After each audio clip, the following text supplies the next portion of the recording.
По двонеделното одложување поради ковид состојбата во државата, учениците повторно се вратија во училишните клупи. Со физичко присуство во училниците, како што претходно одлучи Министерството за образование по предлог на Комисијата за заразни болести, и основците и средношколците заедно со своите наставници влегоа во училниците, почитувајќи ги препорачаните мерки за здравствена заштита. Според информацијата од надлежните служби за образование во локалната самоуправа, во Кочани на првиот ден од второто полугодие немало никакви проблеми, ниту отсуства на ученици или наставен кадар. Поради тоа состојбата се оценува како нормална. Потврда за тоа дојде и од директорите на дел од образовните институции во општина Кочани, при што, освен објективни технички причини во основното училиште Никола Карев, нема здравствени причини наставата да не биде со физичко присуство. Второто полугодие започна денес, на 1 февруари, со физичко присуство за учениците од 1, 2, 3, 4 и 5 одделение, додека за учениците од предметна настава се онлайн, бидејќи немаме доволно простории, а тоа е заради привршување на внатрешната реконструкција на кровот. Значи, во нашето училиште се одвиваат реконструктивни зафати. Тоа е проектот добрен од Министерството за образование и наука, реконструкција на кров, на фасада, термофасада, и се правеше веќе за учениците со посебни потреби. Заради сите овие зафати, значи и со оглед на тоа колку слободни простори имаме, учениците од предмета настава се онлайн. Колку денови ќе бидат, јас се надевам дека наскоро ќе се вратат, можеби за една недела, максимум до 2, ќе се вратат во училишните клупи. 1 февруари стартуваме со втората полугодие од учебната 2021-2022 година, успешно, без потврден случај од страна на ученик или од наставен кадар, со пандемија од COVID-19. Се надевам дека со такво темпо ќе продолжиме. До сега некако училиште немаме проблем во однос на пандемијата.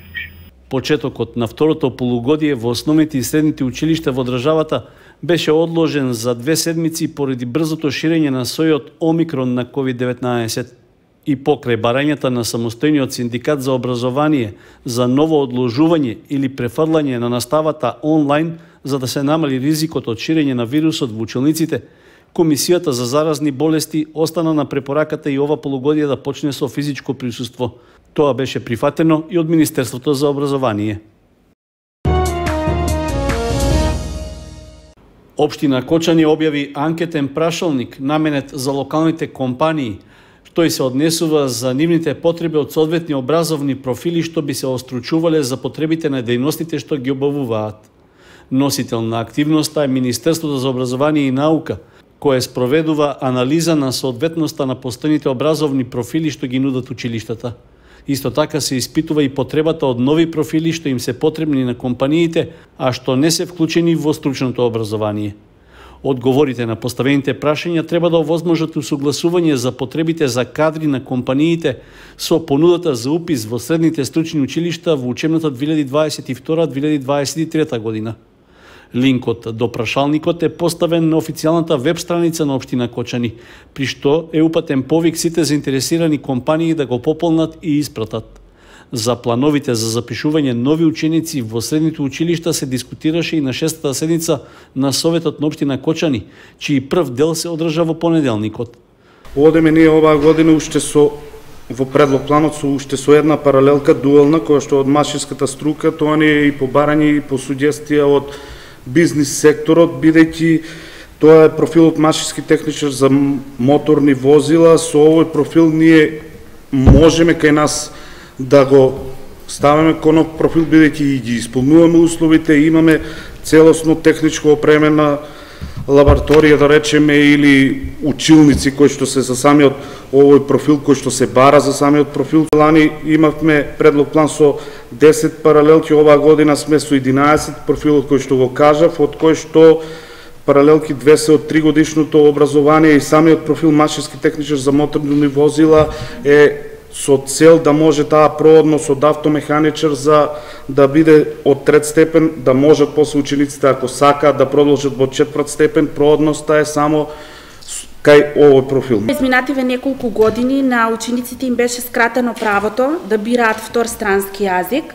со тоа што го фаворизира и беше наметнат германскиот јазик од страна на училиштата.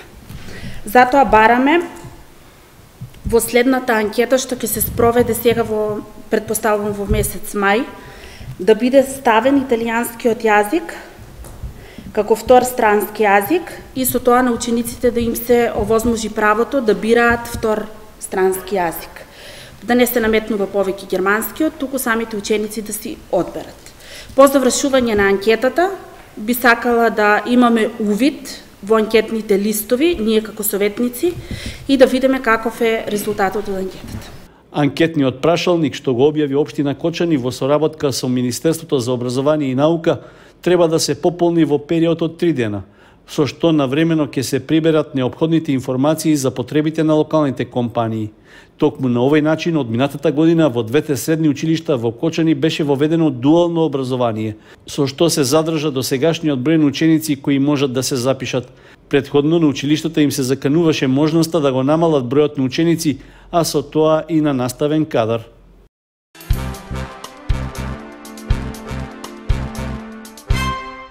По едногодишно паузирање поради ковид пандемијата, општина Кочани повторно го организираше изборот на најдобар спортист за минатата година.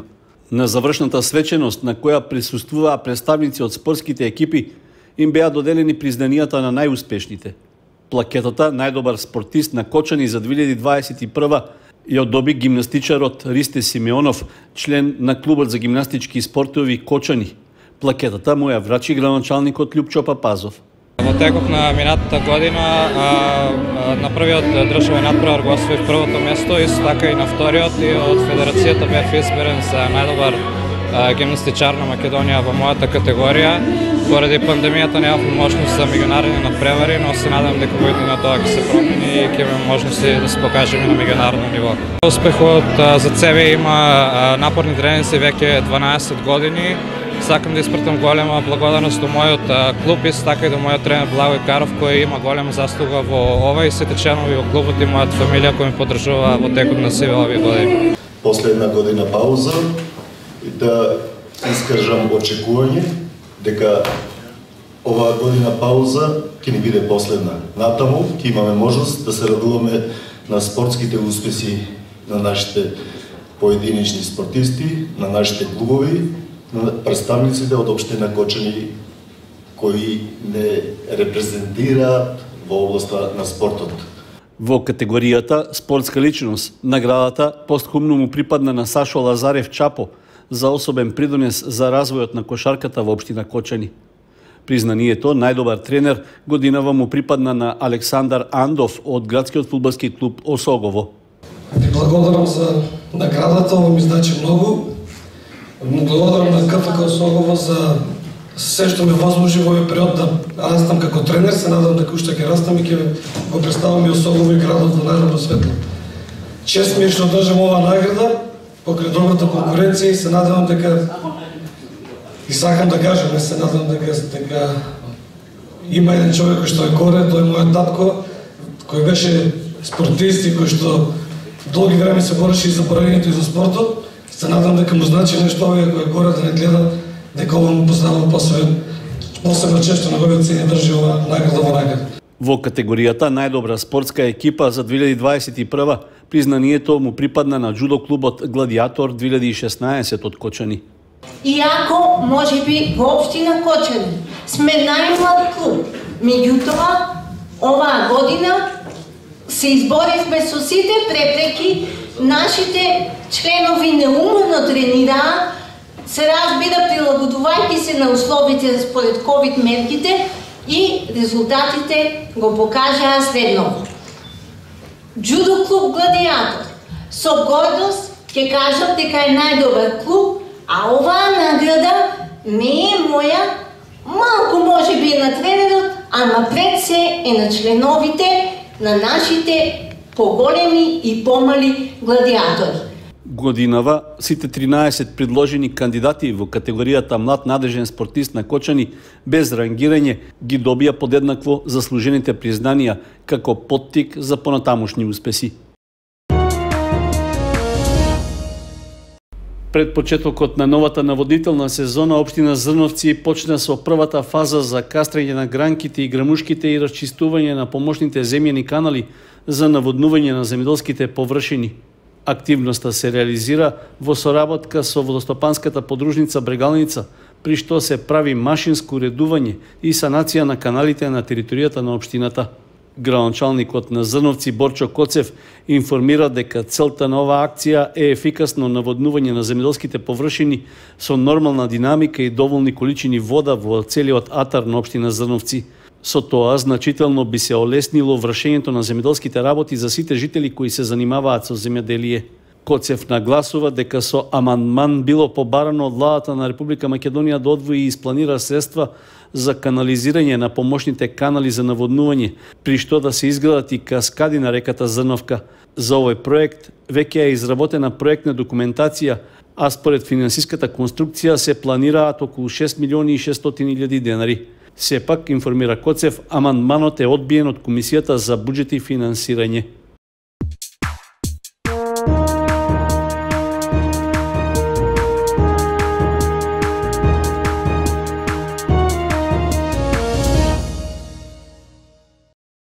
По неколкугодишна неактивност, боречкиот клуб Спартак од Кочани од неодамна повторно започна со редовни тренинзи. Во обновените простории на клубот присутни се некогашните членови, но и поголем број млади влюбеници во оваа благородна вештина, меѓу кои има и девојчиња. Откако пред околу 1 месец беше избран нов управен одбор што го предводи председателот Зоран Сребренов, активностите во клубот се интензивирани и се работи со полна пареа. Под раководство на успешните борачи од екипата која некогаш беше меѓу најдобрите во државата, младите членови на Спартак ги откриваат тајните на борењето и веќе бележат успеси. Потврда за тоа е што на неодамнешното државно изборно првенство за млади до 20 годишна возраст, на кое Кочанскиот боречки клуб учествуваше со 4 надпреварувачи, двајца освоија втори места во своите категории. Од раководството на клубот го истакнуваат задоволството што конечно активностите заживуваат со надеж дека екипата ќе се врати на старите патеки. Почнавме со тренинзи од пред 2 недели. До сега имаме околу 20 дечиња. Има мажки, момчиња и девојчиња. Најмалиот член ни е 5 годинки. За 1 месец во Кочани ќе се одржи државно првенство за јуниори и планираме да настапиме со поголем број на дечиња. Со оглед на тоа што клубот последните 2 години немаше никакви активности, ние планираме клубот да го вратиме на старите патеки, да ги повториме успесите на предходните борачки легенди од Кочани. Тука може да ги спомнам Ефремов, Соколов, Јанев, Драганчо Георгиев и други. Салата е обновена, имаме нов душек од Федерацијата за боречки спортови, ни го доделија на боречкиот клуб Спартак и ги повикувам сите млади дечиња кои сакаат да се занимаваат со борење, да пробат да ги искусат техниките на борењето. Од управата на Спартак најавија дека очекуваат наскоро во екипата да се вратат и некогашните борачи Столе Евтимов, Александар Павлов и други кои во моментот настапуваат за клубови во државата. Поради општата ситуација со ковид пандемијата ќе се работи според важечките протоколи, но се очекува брзо консолидирање на клубот.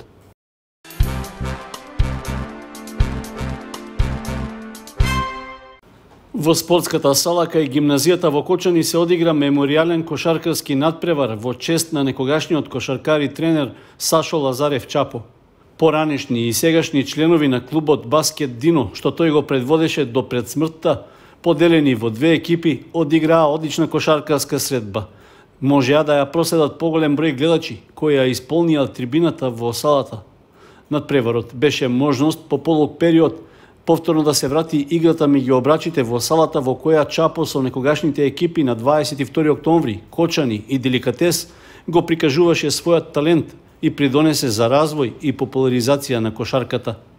Неговиот наследник, синот Дино, најави дека овогодишниот меморијален надпревар во иднина ќе прерасне во турнир, што треба да добие и меѓународен карактер. Мислам дека тој го заслужил ова, заслужил уште повеќе. Ќе имат меморијални турнири од повеќе земји, од повеќе градови ние тоа се ќе го направиме, само со текот на времето и се ќе биде добро. Мислам дека многу публика доаѓаат на надпреварите, според да сегде декорам на друго место, овде има највеќе публика. Ќе биде меѓународен турнир, младински турнир и ќе се бидеме тоа да го обезбедиме најдобар можен начин заедно со општина Кочани. Како дополнување на меморијалниот надпревар, на паузите се одржа и ревијален надпревар во слободни фрлења, како и шутеви од зад линијата за 3 метри, една од омилените позиции на Сашо Лазарев Чапо.